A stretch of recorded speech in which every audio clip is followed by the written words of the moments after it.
Ibinahagi ni Ann Curtis kung ano ang nasa It's Showtime comeback pagkatapos ng suspension ng MTRCB sa noontime show. Ibinahagi ni Ann Curtis kung ano ang nagpapanatiling abala sa kanya at sa kanyang kapwa It's Showtime hosts habang ang noontime show ay naghahatid ng 12 araw na suspension mula sa Movie and Television Review and Classification Board. Sa eksklusibong panayam sa pagbubukas ng Korean eyewear brand na Gentle Monster sa Taguig City. Sinabi ni Ann na pagkatapos ng 12 araw na suspensyon, na mula October 14 hanggang October 27, ang It's Showtime, ay magdidiwang, ang ika-14 na anibersaryo nito kasama ang taunang espesyal na magpasikat ng 1 linggo.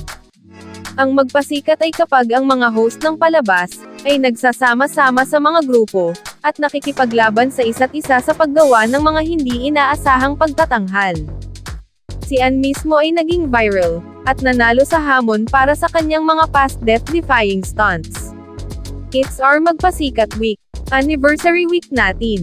Bulalas ni Ann, kinumpirma na siya at ang kanyang mga kapwa-host ay nagsasanay para sa kanilang mga pagtatanghal. Sa katunayan, binunyag ni Ann, at ng kanyang mga co-host ang sitwasyon dahil ginagamit na nila ang kanilang oras sa labas, para mas maghanda para sa magpasikat.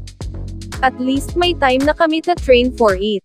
Samantala, ang matalik na kaibigan ni Ann na si Luis Lucky Manzano, kasama sina Robby Domingo, Jenica Garcia at Melay Cantiveros, ang nagho-host ng It's Your Lucky Day, ang pansamantalang kapalit ng It's Showtime.